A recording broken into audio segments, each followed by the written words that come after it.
샬롬.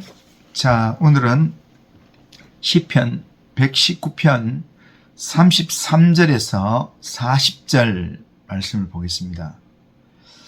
오늘 본문은 시편 기자가 주의 말씀을 지키며 살아갈 수 있도록 하나님의 도우심을 간청하면서 동시에 자신이 그 말씀에 순종하는 길을 끝까지 걸어가겠다는 강력한 의지를 반복해서 고백하는 내용입니다. 시편 기자는 여호와 하나님께 주의 율례의 길을 가르쳐 주시도록 간구하고 또 그렇게 해주시면 끝까지 그 길을 지키겠다고 다짐합니다. 33절 보면 여호와여 주의 율례들의 도를 내게 가르치소서 내가 끝까지 지키리이다 라고 합니다. 시편 기자는 유사하지만 조금씩 다른 단어와 또 구조 이런 문장을 사용해서 하나님께 말씀을 깨닫게 해달라고 간구하고 있습니다. 여기에는 말씀을 주시는 분도 하나님이시니 그 말씀을 이해할 수 있게 하시는 것도 하나님이시라는 믿음이 담겨져 있습니다. 이 반복되는 기도는 시편 기자의 간절함을 더욱 부각시키는 역할을 하고 있습니다. 시편 기자가 말씀을 깨닫게 해달라고 하는 이유가 뭐냐면 그 말씀에 순종하기 위해서입니다. 그래서 그는 끝까지 또 전심으로 즐거워하며 말씀에 순종할 자세가 되어 있었습니다. 이것은 하나님의 말씀을 대하는 우리의 자세입니다. 우리가 하나님 말씀을 대할 때 이렇게 끝까지 전심으로 즐거워하면서 말씀을 대할 수 있어야 합니다. 물론 하나님의 말씀은 누구나 원한다면 읽고 듣고 또한 믿어 구원에 이를 수 있도록 쉽게 기록되어 있습니다.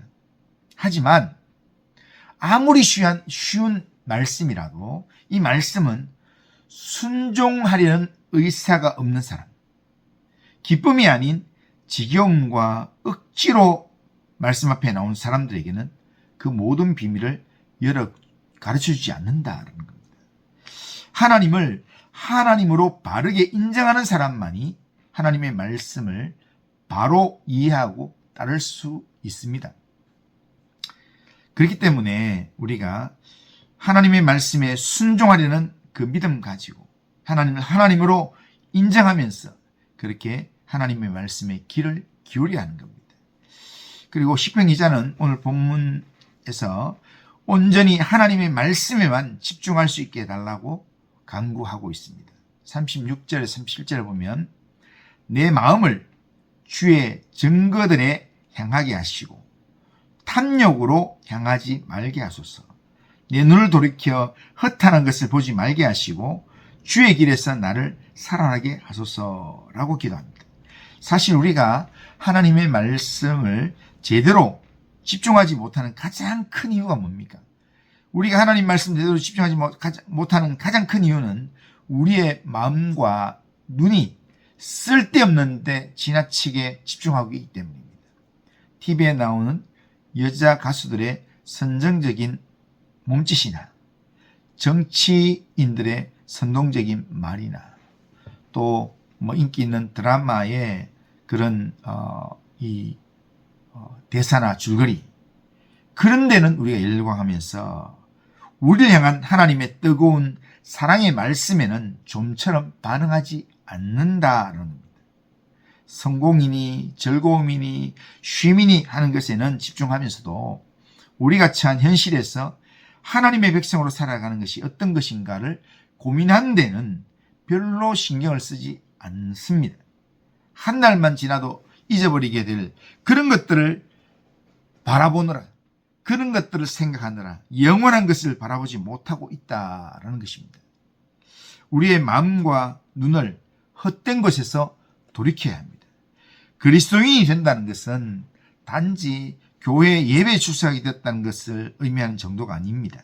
그것은 이 그리스도인이 되었다는 것은 우리의 전인격이 온전히 하나님께로 돌아왔다라는 것을 의미합니다. 우리의 시간은 어디에 더 많이 할애되고 있습니까? 우리에게 참 생명을 줄 수 있는 하나님의 말씀에 집중하길 바랍니다. 하나님의 말씀을 사모하는 자는 하나님을 경외하게 될 것입니다.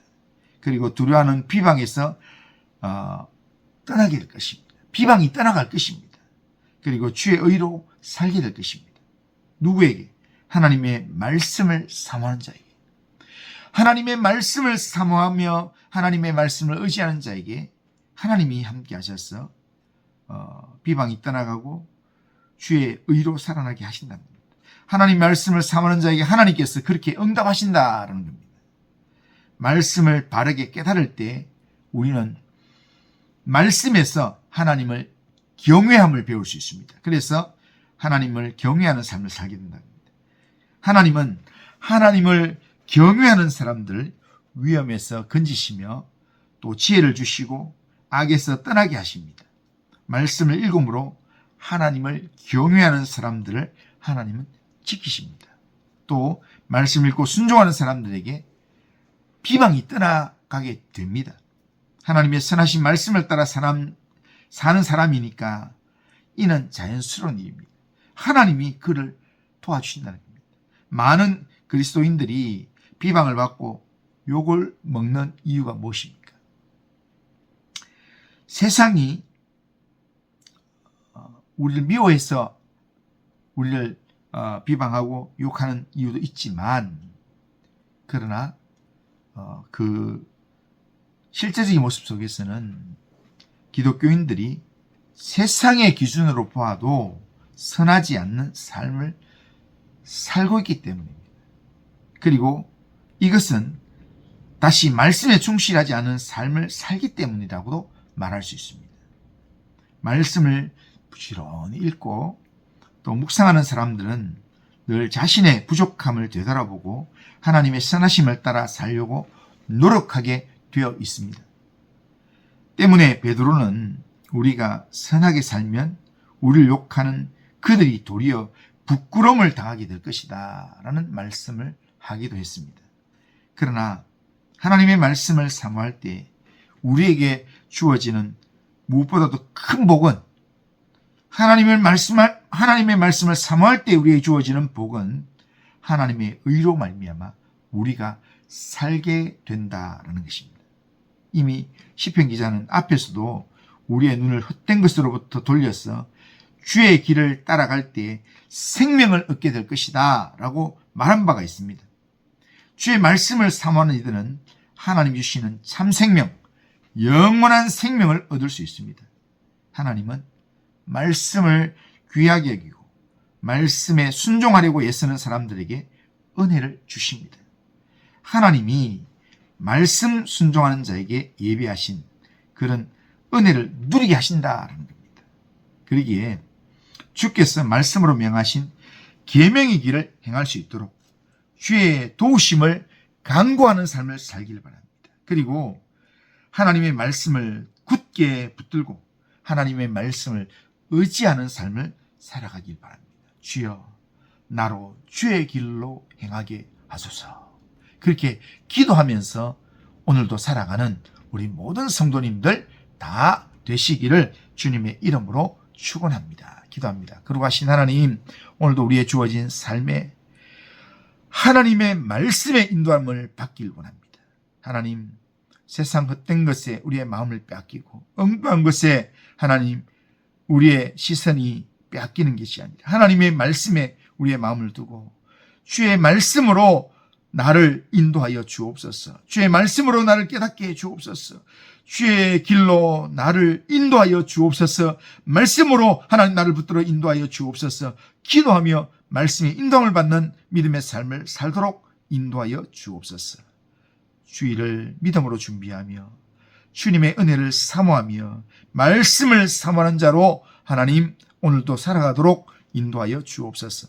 예수님의 이름으로 기도드리옵나이다. 아멘.